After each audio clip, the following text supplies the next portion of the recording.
I just shot a Bigfoot. Those 5 words destroyed my life. I'm a West Virginia hunter with 40 years experience, and in October 2019, deep in restricted wilderness, I came face to face with something 9 feet tall with intelligent eyes that knew exactly what my rifle meant. I pulled the trigger. The blood trail went 200 yards, then vanished at a sheer rock wall like it climbed straight up or disappeared. The Forest Service buried my report. 2 years later, another hunter was found, dead in those same woods. So here's what haunts me. What happens when you wound something that's been hiding for centuries, and it survives? You being here means more than you know. If your heart still makes room for wonder and gentleness, then you're already one of whose. My name is Marcus Wellen, and I've spent more than 4 decades hunting in the Appalachian wilderness.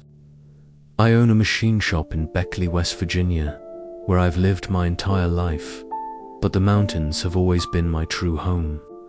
Every fall since I was 12 years old, I've gone into those hills with a rifle, learning their rhythms and secrets. I've tracked black bear, white-tailed deer, and turkey across some of the most challenging terrain the East Coast has to offer. I'm 52 now, and I've heard every campfire tale there is to tell about these mountains. Strange lights, unexplained sounds, and creatures that shouldn't exist. After 40 years, you hear it all. I've always been the practical sort though. When other hunters start in with their wood stories over beers at Randy's Bar and Grill, I usually just focus on my drink and wait for the conversation to turn back to real hunting talk. That's why what happened to me in October 2019 has been so difficult to process. Even now, sitting here in my workshop surrounded by the familiar smell of metal shavings and machine oil, I struggle with how to tell this story without sounding like just another hunter with a tall tale. It started with the permit lottery. The Monongahela Wilderness Management Area is strictly controlled. Only 12 special draw permits are issued each year for black bear hunting. I'd been applying for 15 years straight without success.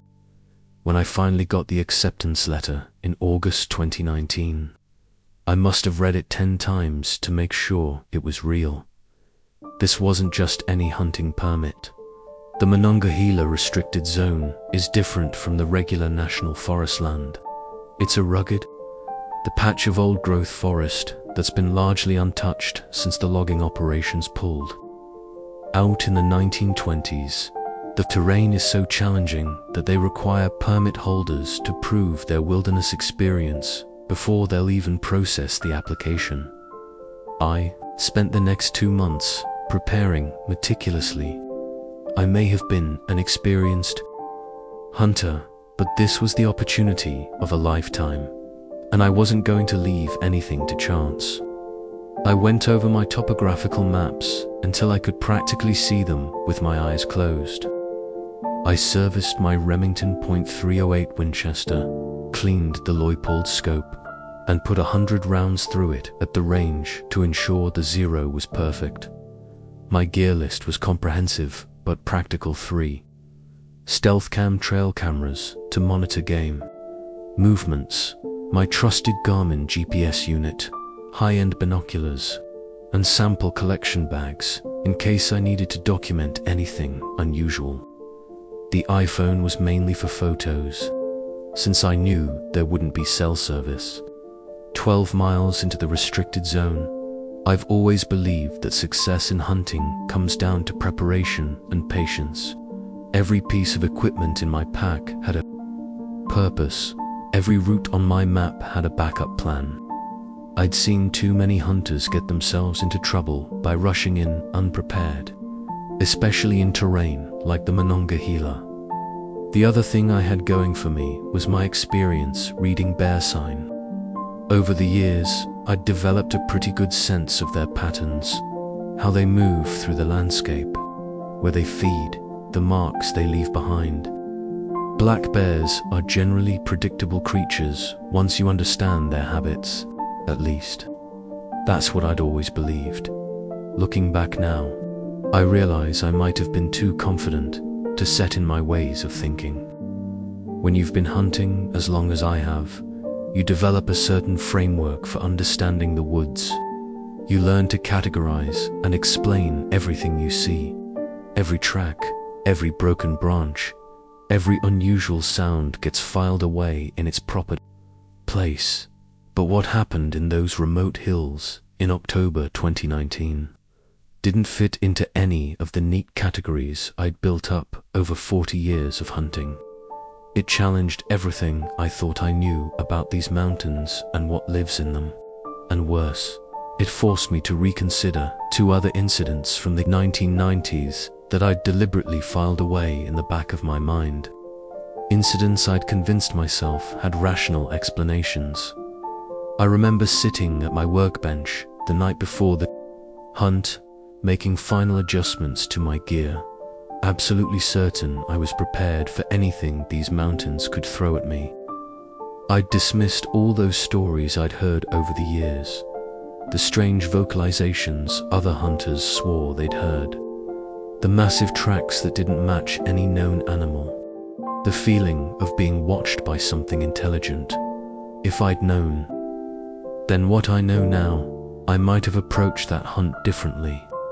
But I was still the practical, nonsense Marcus Whelan, the guy who dealt in facts and evidence, who documented everything in his hunting journals, who could explain away any mystery these hills might present.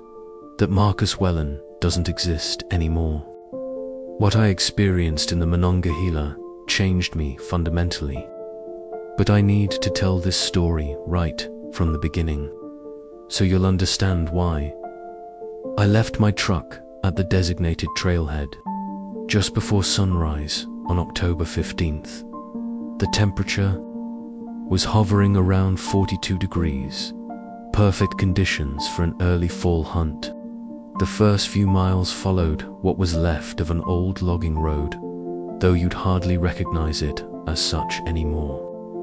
Nature has a way of reclaiming what's hers, and after nearly 100 years, only the unnatural flatness of the ground hinted at its original purpose. The familiar weight of my pack settled into my shoulders as I worked my way deeper into Shaver's Fork. I've done plenty of long-distance hikes before, but there was something different about this one.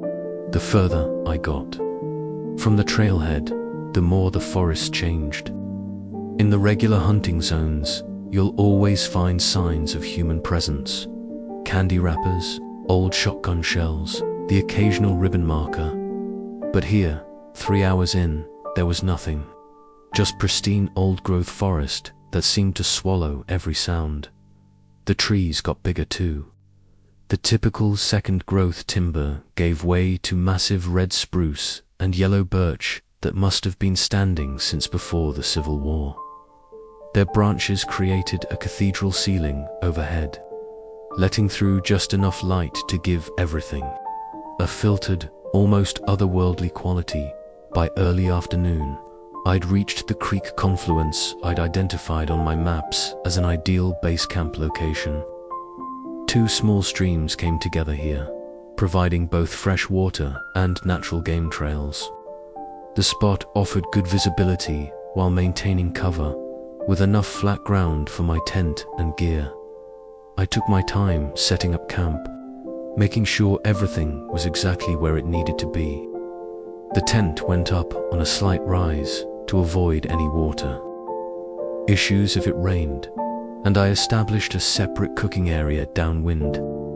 Years of experience have taught me that even the smallest details matter when you're 12 miles from the nearest road. Once camp was squared away, I turned my attention to the trail cameras. I've been using stealth cams for years to pattern game movement, and I had specific locations in mind for each one. The first went up, covering the main game trail leading to the water. The second I positioned to watch a natural funnel point where the terrain forced animals to pass between 2 rock outcroppings.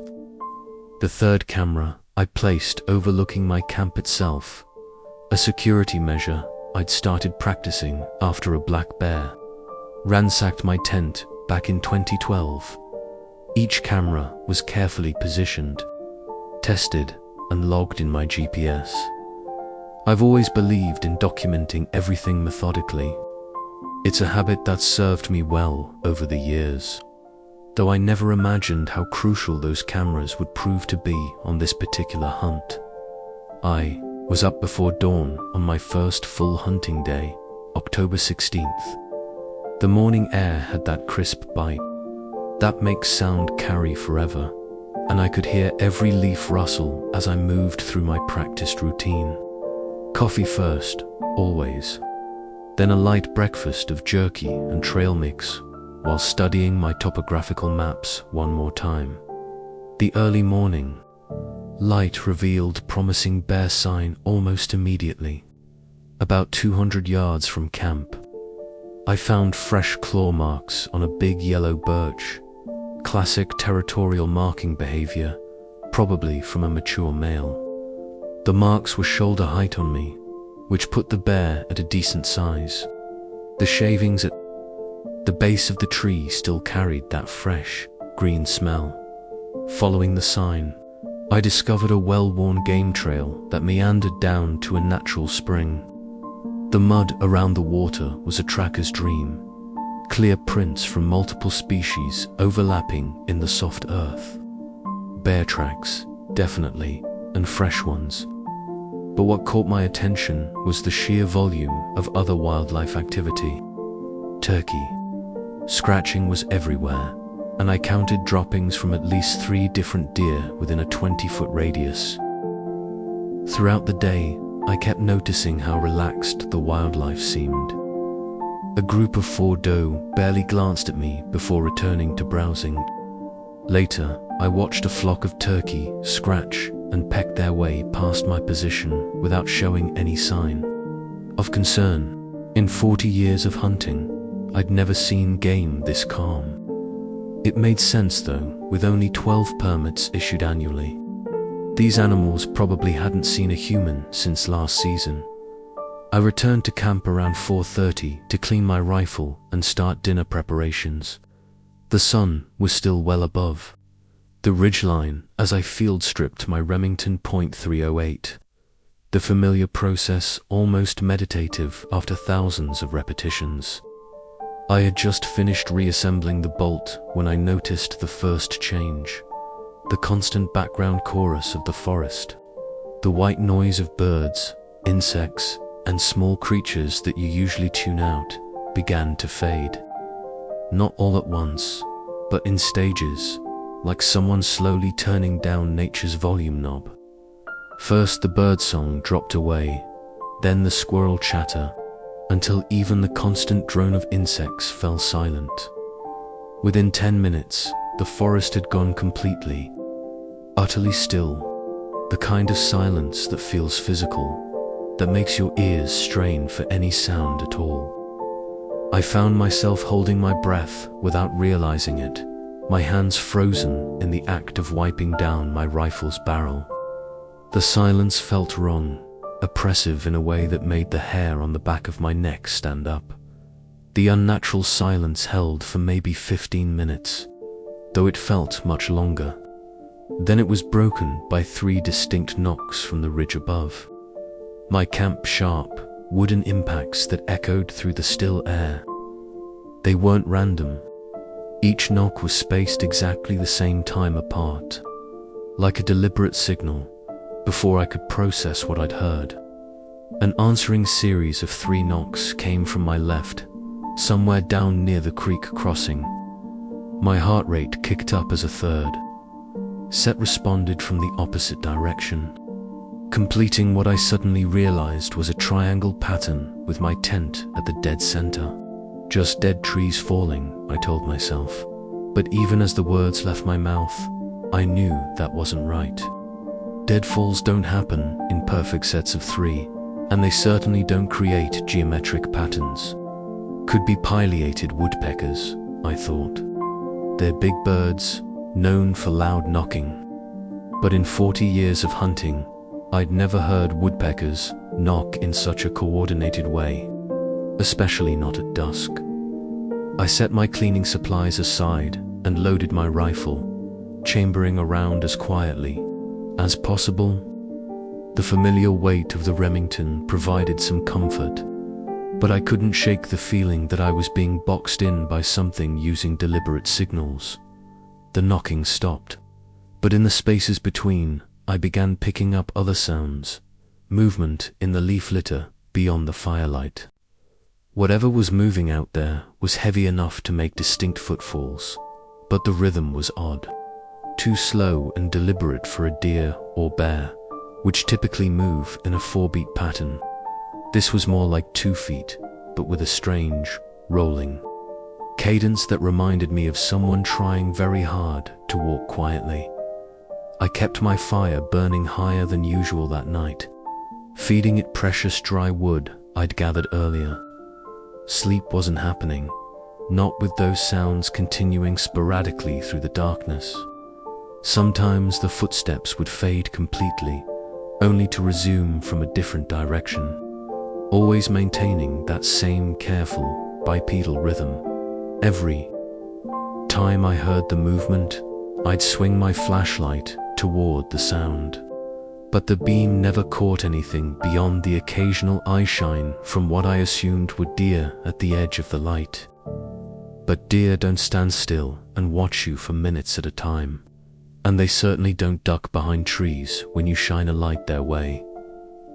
I kept my rifle across my lap until dawn, listening to whatever was out there slowly circle my camp through the longest night of my life. The first hint of dawn found me still sitting upright, rifle ready, though the night's visitors had gone quiet about an hour earlier. As soon as there was enough light to see clearly, I forced myself to do a methodical sweep of my camp's perimeter. What I found turned my blood to ice. A series of tracks circled my entire campsite, pressed deep into the damp earth where the ground was soft. These weren't bear tracks or any other animal I'd encountered in 4 decades of hunting. They were unmistakably humanoid footprints, but at 18 inches in length, they dwarfed any human foot I'd ever seen. I could make out distinct toe impressions in several of the clearer prints. 5 toes splayed naturally like a person's foot, but at an impossible scale. My hands trembled as I placed my hunting knife beside one print for scale and snapped several photos with my iPhone. I took multiple angles, making sure to capture the depth and detail. The stride length between prints made me feel sick to my stomach, a full 7 feet from heel to heel. I measured it 3 times with my tape measure, not wanting to believe the number, but the tracks weren't even the most disturbing discovery. When I went to check my trail cameras, I found all 3 had been deliberately repositioned. Each one had been carefully turned to face the nearest tree trunk, as if whatever did it understood exactly what the cameras were and didn't want to be photographed. The units themselves weren't damaged at all, no scratches, no teeth marks. Nothing to suggest an animal had messed with them. This required thumbs and intelligence, purpose. I downloaded the memory cards with shaking hands, but found nothing useful. Just normal daytime wildlife footage, up until the cameras were turned. No night footage at all of whatever had done this. Standing there in the strengthening morning light, I tried desperately to make sense of what I was seeing. Bears don't leave bipedal tracks. They don't carefully reposition cameras. A person playing a prank would have had to be out here in the middle of nowhere, 12 miles from the nearest road, moving with impossible stealth through pitch darkness. And those tracks, no human could make prints that size or take strides that long. Every instinct screamed at me to pack up and get out immediately. But I forced myself to be thorough, to document everything. I took dozens of photos, including measurements, and scale references. I even attempted to make a plaster cast of one of the better prints using the small kit I carried for bear tracks. Though my trembling hands made it difficult to mix properly, I forced myself to stay, though. Every morning I woke drenched in cold sweat, straining to hear anything unusual in the pre-dawn darkness. For the next 2 days, the only signs were sporadic tree knocks echoing from the ridges, always in that same triangular pattern. Always just far enough away that I couldn't pinpoint the exact location. I tried to focus on hunting, but my attention kept fracturing. Every snapped twig made me whirl around. Every shadow between the trees drew my eye. By the third morning, I was operating on minimal sleep, but determined to salvage something from this hunt. I'd picked up fresh bear sign along a game trail that followed the natural contour of the ridgeline, about a mile northeast of my camp. The scat was still warm, so I knew I was close. I moved carefully, checking wind direction and placing my feet deliberately to minimize noise. That's when it hit me. A stench so powerful it literally stopped me in my tracks. The closest comparison I can make is ammonia, but mixed with something else. Something organic and deeply wrong. My eyes immediately began watering and my stomach lurched violently. I've encountered plenty of foul smells in the wilderness. Rotting carcasses, skunk spray, stagnant bog gas. But this was different. This was concentrated and overwhelming, like standing next to an open vat of industrial chemicals. I noticed 2 things simultaneously. First, the smell seemed to shift position as the wind changed direction, suggesting it wasn't coming from a stationary source like a carcass. Something was moving up there, parallel to my position on the ridge. Second, the forest had gone completely silent in a rough 100-yard radius around where the smell was strongest. No birds, no squirrels, nothing. It was like a bubble of emptiness centered on that horrific odor. I've spent enough time in the woods to know that when the small animals go quiet, it usually means a predator is present. But this was different from the usual cautious silence that accompanies a bear or mountain lion. This was total abandonment, as if everything capable of leaving the area had fled. Fighting back waves of nausea, I tried to track the smell's movement. It seemed to be maintaining elevation along the ridgeline, moving roughly parallel to my position, but staying just out of sight in the thick understory. Every time the wind shifted, that chemical reek would hit me again, and I could roughly triangulate. Its source, whatever was producing it, was big enough to generate an odor cloud that potent, and it was definitely mobile. I found myself unconsciously backing away, my rifle held ready, though I couldn't identify what exactly I was afraid of. The rational part of my brain kept trying to catalog possible explanations. Some kind of chemical dump, a dead animal, a natural gas leak, but none of them quite fit what I was experiencing. The smell moved with purpose, like it was attached to something that knew exactly where it was going. And nothing I'd encountered in 40 years of hunting had ever cleared out the forest quite like this. The next morning, I decided to investigate some unusual sounds I'd heard during the night. Heavy crashing and breaking branches coming from a small ravine about a quarter mile from my camp. I'd written it off as a bear at the time, but in the light of day, my curiosity got the better of me. The ravine wasn't particularly deep, maybe 20 feet at its steepest point, with a seasonal creek bed running along the bottom. As I carefully picked my way down the slope, I noticed broken branches and disturbed ground that suggested something large had recently moved through the area. The pattern of damage was odd, though, instead of the random browsing damage typical of bears, these breaks seemed concentrated at around 7 to 8 feet off the ground. That's when I saw the tree. It was a mature oak, probably close to 100 years old, with a distinctive fork in its main trunk about 15 feet up. What I found there stopped me cold. 2 white-tailed deer carcasses had been wedged into the fork of the tree, their bodies twisted and contorted in a way that defied natural explanation. I've seen plenty of predator caches in my time. Mountain lions will sometimes drag prey into trees, and bears will occasionally cache food under logs or brush. But this was different. The positioning was all wrong. The deer weren't simply draped over branches or roughly stuffed into a crook. They were deliberately intertwined, almost woven into the fork of the tree, their limbs bent at impossible angles.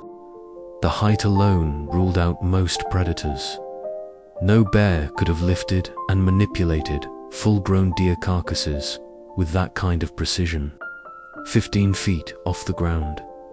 Drawing on my years of mechanical experience, I could see that the bone damage visible through the torn hide wasn't consistent with normal predator trauma. These were spiral fractures, the kind that comes from extreme torsion.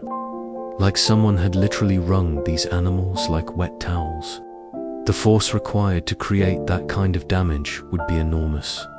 I pulled out my phone to document the scene, making sure to include reference objects for scale. As I was trying to frame a shot that would show the precise way the bodies were positioned, I heard a sharp crack from the ridge above me. Something small and fast whizzed past my head and struck the tree beside me with enough force that I felt the impact through the ground. It was a stone, roughly baseball-sized, and it had hit the trunk so hard that fragments of bark had embedded themselves in the sleeve of my jacket. The precision was chilling. If that projectile had been aimed 6 inches to the left, it would have taken my head off. I looked up toward the source of the throw, but the ridgeline was obscured by thick mountain laurel. My hands were shaking so badly, I could barely operate my phone's camera.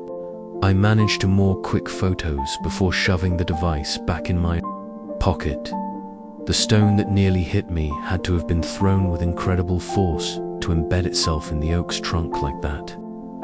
I found myself doing the mental calculations, the distance, the trajectory, the power needed to achieve that kind of impact. The numbers didn't add up to anything that made sense. The stone-throwing incident at the ravine was just the beginning. As I made my way back toward camp, I decided to check the natural spring I'd found earlier. I needed to refill my water bottles anyway, and the spring seemed like a natural focal point for animal activity. But as I approached the dense laurel thickets surrounding the water source, another stone whistled past my ear, striking a birch tree with enough force to strip the white bark clean off. I froze, scanning the tree line.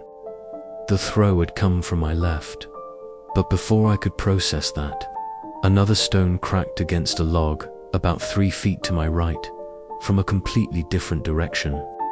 The accuracy was unnerving. These weren't random throws. They were precisely calculated warning shots. Through gaps in the foliage, I caught glimpses of movement. Dark shapes, massive and fluid, sliding between trees at ranges of 70 to 100 yards. The distance made no sense given the power and accuracy of the throws. Even a major league pitcher would struggle to hit targets consistently at half that range. Every time I tried to approach the spring, the stones would come. They herded me, for lack of a better word, steering me away from certain areas with surgical precision. One throw would force me to step left, then another would cut off my retreat right. I found myself being channeled away from the laurel thickets, back toward more open forest. What struck me most was the coordination. These weren't just random attacks. The throws came from multiple positions, working in concert to control my movement. I've been a hunter for 4 decades, and I've never seen any animal display this level of tactical thinking. By the time I made it back to camp, my nerves were shot. The sun was setting, and I seriously considered breaking camp and hiking out. In the dark, but 12 miles of rough terrain in failing light seemed like an even bigger risk. I decided to wait until morning. That night, I lay in my sleeping bag, fully clothed with my rifle beside me. The forest had gone silent again, that same oppressive quiet from before. Around 2 in the morning, I heard footsteps approaching. Slow, deliberate, bipedal steps that no bear could make. Something brushed against my tent's rainfly. Then I heard the distinct sound of my gear bags being methodically opened and closed. The zipper on my tent's vestibule started to move. I pulled my sleeping bag up to cover most of my face, leaving just enough space to breathe. Trying desperately to control my panicked gasps, massive fingers manipulated the tent fabric mere inches from my head. I could see the impression of joints through the nylon, could hear deep, controlled breathing that suggested something with enormous lung capacity. The hands moved with surprising dexterity, testing different parts of the tent's construction. Whatever was out there, it clearly understood how human equipment worked, for what felt like hours, but was probably only minutes. The creature methodically examined my tent while I lay there, barely breathing, my heart pounding so hard I was certain it must be audible. The fabric would occasionally brush against my sleeping bag as those huge hands moved across it, making it impossible to maintain any illusion of distance or safety. The next morning, I forced myself to eat a protein bar despite my churning stomach. The events of the night had left me shaken, but daylight brought back some measure of rational thinking. I needed to understand what was happening, if only to make sense of what I'd write in my incident report later. Around 8 a.m., after triple-checking my rifle was loaded, I noticed fresh tracks leading toward those same laurel thickets that had been so aggressively defended yesterday. The prints were partial this time, visible mainly in patches of soft soil between rock outcroppings. Something about their depth and spacing reminded me of injured bear tracks I'd followed over the years. The irregular gait, the heavier impression on one side. My mind latched onto this familiar pattern. If there was a wounded or sick bear in the area, it would explain the unusual behavior. Bears in distress can act erratically, become more territorial. I knew I was probably fooling myself, but the thought gave me something concrete to work with, something that fit into my 4 decades of hunting experience. I shouldered my pack and began following the trail. The vegetation grew denser as I moved, deeper into the thickets, laurel branches interwoven so tightly they created natural walls. What caught my attention were the broken branches, not at bare height, but much higher. 8, 9, even 10 feet up, thick branches had been snapped. Clean off, not torn or clawed. The breaks were precise, almost surgical. About 400 yards in, I started noticing patterns in the deadfall. At first, I thought they were just fallen branches, but their placement was too regular. 3 long branches laid parallel to each, other crossed by 2 shorter ones. 20 yards further, the same pattern repeated. These weren't random, they were structured, deliberate arrangements. My first thought was trail markers left by other hunters, but these formations followed no logic I recognized from decades in the woods. They didn't point to water sources or game trails. Instead, they seemed to radiate outward from some central point, like spokes on a wheel. The craftsmanship was what unsettled me most. These weren't just sticks thrown together. The branches were of similar thickness, cut to specific lengths, and positioned with geometric precision. Some had been stripped of their bark. Others showed signs of being shaped or smoothed at the ends.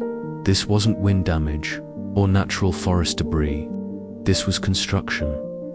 I found myself counting the structures as I moved deeper into the thickets. 5, 8, 12 of them, each slightly different, but following the same basic pattern.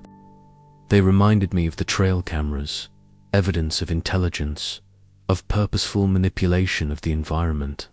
But while my cameras had been adjusted with clear intent to blind them, I couldn't begin to guess the purpose of these wooden formations.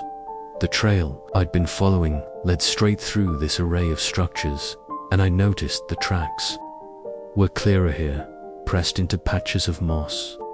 They were no longer partial prints, and they definitely weren't from any bear. The 5-toed impressions were unmistakably humanoid, but the size and depth suggested something far larger than any person I'd ever encountered. The laurel branches formed a natural archway ahead, dense vegetation creating a tunnel-like passage. Every instinct screamed at me to turn back, but I pressed forward, my boots silent on the moss-covered ground. The tunnel opened suddenly into a small clearing, maybe 30 feet across, where the canopy thinned enough to let shafts of morning light penetrate.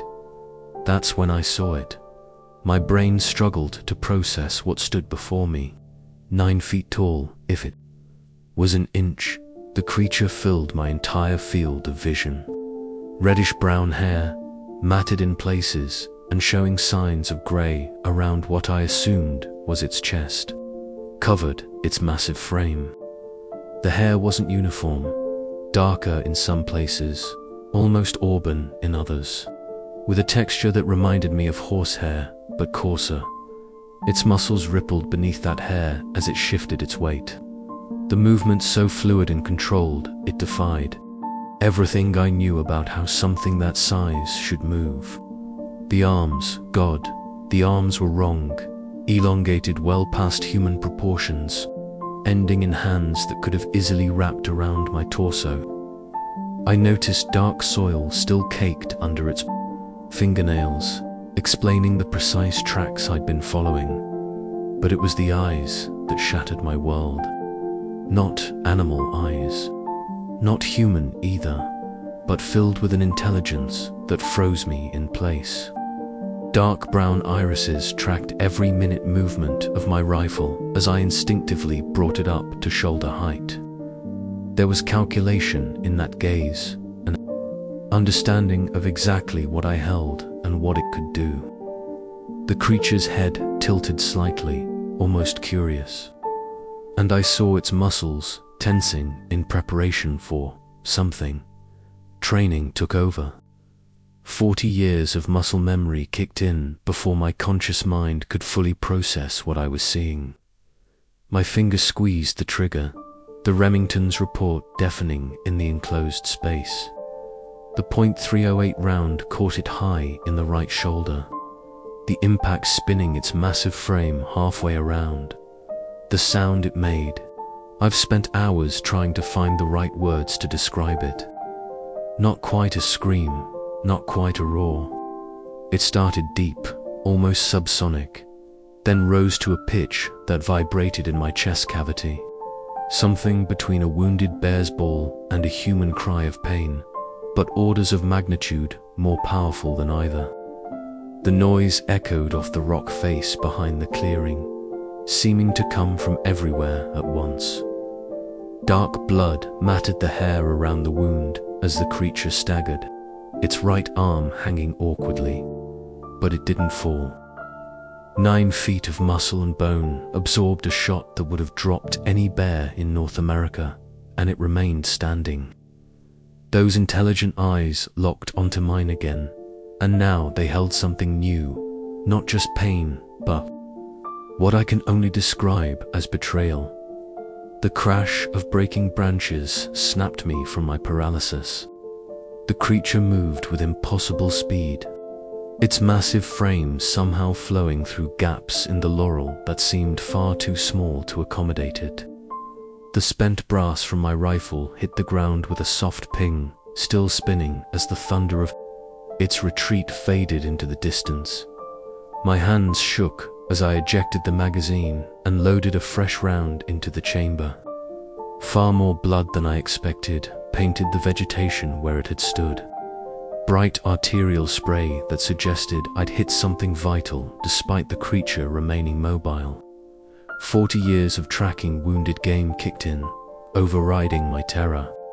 With cold procedure, the blood trail was easy to follow, splashed across leaves and tree trunks at shoulder height. My shoulder height, meaning it dripped from a wound nearly 9 feet off the ground. The spacing of the signs told me it was still moving fast, far faster than any wounded animal had a right to move. I've tracked injured bears that could cover ground, but this was different. The path it chose defied logic. Where a wounded animal typically seeks the path of least resistance, downhill when possible, this creature crashed straight through obstacles that should have stopped anything its size. 7-inch saplings snapped like twigs. Thorny brambles that would have shredded flesh were simply plowed through, leaving bloody tatters of reddish-brown hair caught in the barbs. I followed the trail for about 200 yards, moving as quietly as my trembling legs allowed. The terrain grew steadily more challenging, steep slopes covered in loose scree, tangles of mountain laurel that I had to fight through, while the creature had simply pushed aside. The blood showed no sign of slowing or clotting each splash. As bright and wet as the first, the trail led straight to a sheer rock face that rose at least 60 feet toward the grey October sky.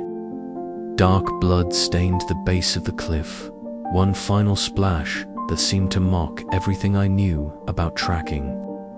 I searched in widening circles, checking every crevice and possible route, but found nothing. No continuing blood trail, no signs of climbing, no hidden cave entrance or gap in the rocks. The creature had simply vanished. I stood there for long minutes, my rifle ready but useless against the questions flooding my mind. The blood was real. I could smell its metallic Thames. See how it had already begun attracting flies. The tracks leading here were real, pressed deep into patches of soft earth. But the cliff offered no answers, just smooth stone face stretching up into the mist, unmarked except for that one final splash of crimson at its base. My decades of experience told me this was impossible. A wounded animal this size, bleeding this heavily, couldn't just disappear. There should be some sign, some continuation of the trail, some explanation that fit within the natural world I thought I understood. But as I stood there, watching the blood slowly congeal on the ancient stone, I was forced to accept that my understanding might have serious gaps. The forest had gone silent again. That same oppressive quiet from my first night in camp. But now it felt different, not empty, but watchful. The hair on the back of my neck rose as I realized I might not be the only one doing the tracking. I didn't even return to camp. The thought of spending another night in that tent, knowing what was out there, knowing I'd wounded one of them, that wasn't happening. I had my rifle, my GPS unit, my headlamp, and the basic survival gear in my vest pockets. Everything else could stay right where it was. The October sun was already low when I started moving, casting long shadows through the trees that made every dark shape seem to shift and breathe. I kept the GPS in my left hand, my rifle in my right, trying to maintain as straight a line as possible toward the trailhead 12 miles distant. The weight of my scope-mounted tactical light was reassuring, even though using it would make me a beacon in the darkness to come. Twilight faded faster than I'd hoped.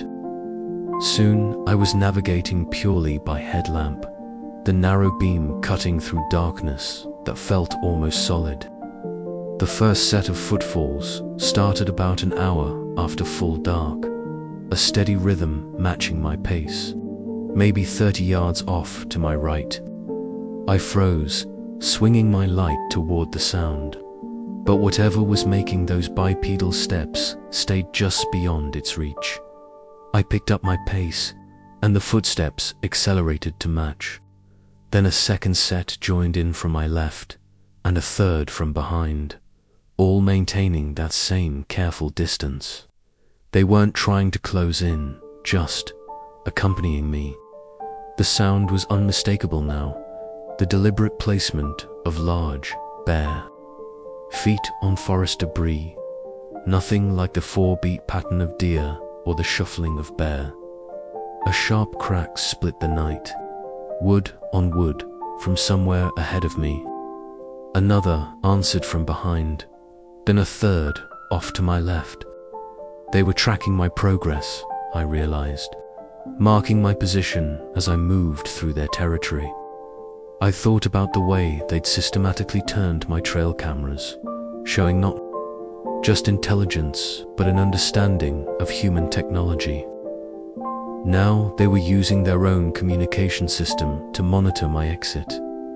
The first vocalization came around mile 4, from somewhere off to my right. It started as something like a whoop, but shifted into harmonics I can't properly describe. Not quite animal, not quite human, with overtones that seemed to vibrate in my chest cavity. A response came from far to my left, similar but distinct. Almost like, I don't know, like they were passing information. Discussing my location, maybe. The sound wasn't aggressive or pain-filled like when I'd shot the creature. This was different, purposeful, controlled. I kept moving, my boots finding their own rhythm despite my exhaustion. The parallel footsteps never wavered, never closed. Distance never dropped away, just that constant reminder that I was being escorted out. The tree knocks continued at irregular intervals, creating a rough map of my progress through their domain. Twice more, I heard those impossible vocalizations, each time more distant than the last, each time followed by answering calls from new directions. They were coordinating, I realized, using sound to maintain a perimeter around me, to track my movement through their territory. Everything I thought I knew about North American wildlife was being rewritten with each step, each knock, each haunting call that defied classification. I reached the Forest Service station just after dawn, my legs shaking from the 12-mile forced march and my mind still struggling to process everything I'd seen. The front office was empty except for a ranger behind the desk, Dale Hutchinson, according to his nameplate.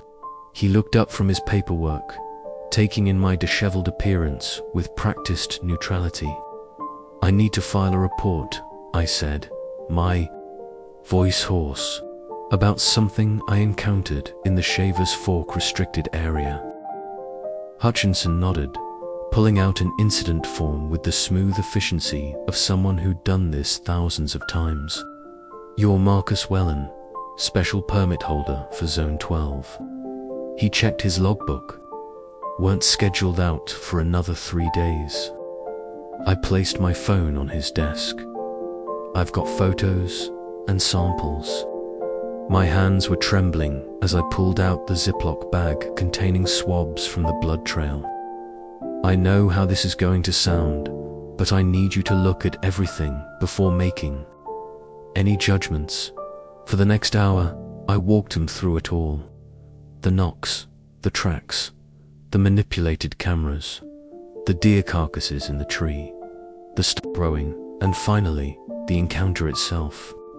Hutchinson took meticulous notes, his pen never stopping, his expression remaining carefully neutral even as I described the creature's eyes. The impossible speed, the blood trail that ended at that sheer cliff face. He examined each photo on my phone with methodical attention, particularly the tracks and the twisted deer carcasses. When I mentioned the 7-foot stride length, he paused in his note-taking for just a moment before continuing. "I'll need copies of these," he said, connecting my phone to his computer, "for the official record." "And what exactly will that official record say?" I asked. Hutchinson looked up at me, his face unreadable. "Mr. Whelan, I've been with the Forest Service for 30 years. Protocol requires me to classify encounters based on verifiable evidence. What you've shown me here," he gestured at the photos and the blood samples, "while compelling, doesn't meet the threshold for anything beyond a bare encounter with inconclusive evidence." "That wasn't any bear," I said firmly. "You saw the photos of those tracks. The stride length alone could be explained by multiple factors." He cut in smoothly, but something in his tone had shifted. He glanced at his office door, then back to me. "The wilderness is bigger than most people realize, Mr. Whelan, much bigger. And sometimes," he carefully closed the incident report folder, "sometimes it's better to simply file these things away and let them be what they are." I watched as he labeled the blood sample and placed it in a locked drawer rather than the evidence locker, noting how he'd positioned his body to block the security camera's view of this action. His pen moved across the official form, checking boxes that would bury my encounter in bureaucratic anonymity.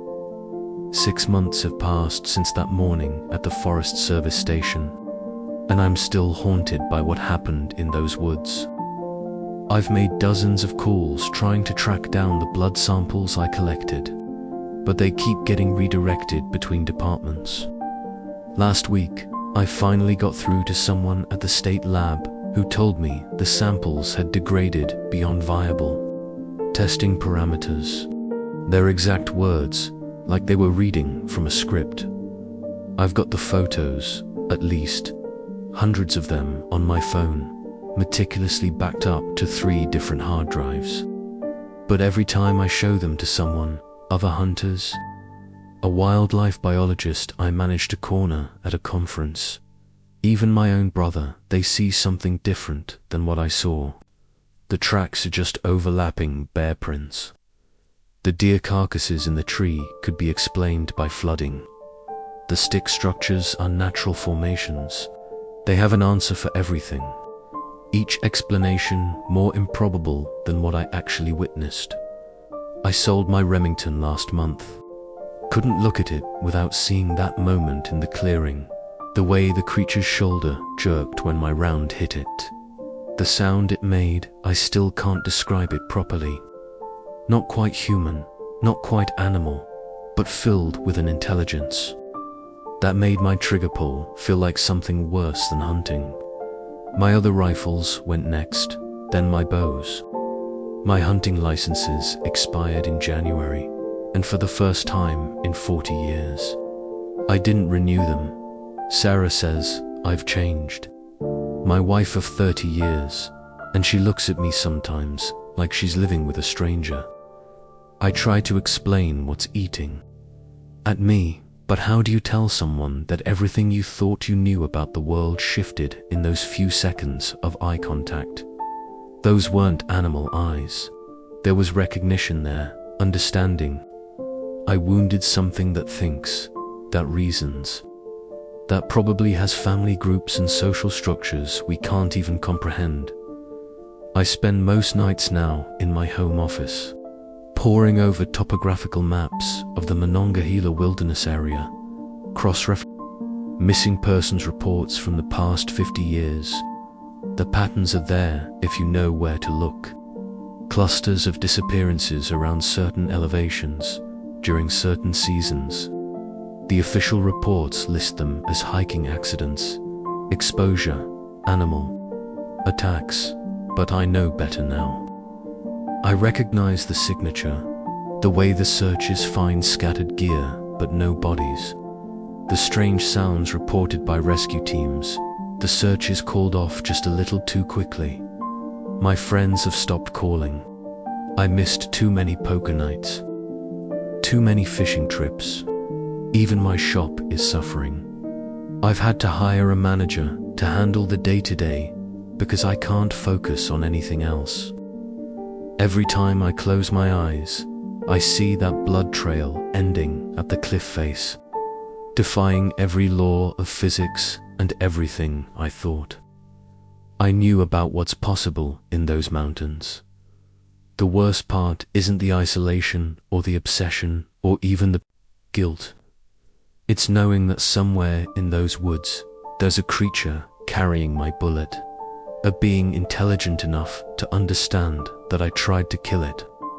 And sometimes, in the darkest hours of the night, I wonder if it understands enough to remember my face, to hold a grudge. I wonder if I'll ever be able to walk in deep woods again without feeling watched, without knowing that there are things out there far more complex and aware than we're ready to admit. It's been 3 years since that October morning when everything I thought I knew about our wilderness changed forever. I've debated sharing this account, weighing the risk to my reputation against what I've come to believe is a moral obligation to speak up. After all, I'm just a machine shop owner from Beckley who's going to believe my story about intelligent 9-foot primates coordinating through tree knocks in the Monongahela wilderness. But I can't stay silent anymore, not after what I've learned. Last spring, I finally connected with Thomas Reeves, one of the other special permit holders from the 2020 season. Over coffee at a diner in Elkins, he described how his trail cameras were systematically disabled over 3 nights, each one turned to face tree trunks in exactly the same way mine were. He packed out early, citing equipment failure on his permit surrender form. The following season, Gerald McKenzie's permit hunt ended after just 2 days, his campsite pelted with rocks from multiple directions, until he abandoned his gear and hiked out in the dark. Then there's Peter Aldrich from the 2022 draw. The official report says he died of a cardiac event while tracking a wounded bear. They found his body 3 miles off any marked trail, wedged into a rock crevice that search and rescue claimed he must have fallen into while clutching his chest. But I've seen the location photos. That crevice was 40 feet up, a sheer cliff face.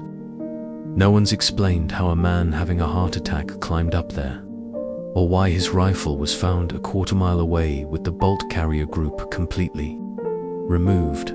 I shot something that thinks, something that uses tools, that understands cameras, that coordinates with others of its kind. The intelligence in those eyes has haunted me for 3 years. Not just the awareness I saw there, but the ancient knowledge behind it. These beings, whatever they are, have successfully avoided definitive documentation despite centuries of human expansion. That's not luck or coincidence. It's strategy. We tell ourselves we've mapped every inch of this country, that satellite imagery and GPS have eliminated true wilderness. But I've spent thousands of hours studying topographical maps of just the Monongahela area since my encounter. There are vast stretches of terrain so rugged and remote that humans might visit once a decade, if that. Perfect territories for a species that's learned to stay hidden, to actively misdirect our attention, to make us doubt our own experiences. I'm not sharing this story to convince anyone or to seek validation. I'm sharing it as a warning to future special permit holders, to anyone venturing deep into those restricted zones. There are things out there that don't appear on any wildlife management charts. Intelligent beings that have claimed territories we pretend to control, and sometimes, when we push too far into their domain, they push back. Thanks for watching. If any part of this story lingered with you, consider subscribing. I'll be here again tomorrow, sharing another tale that speaks to the soul.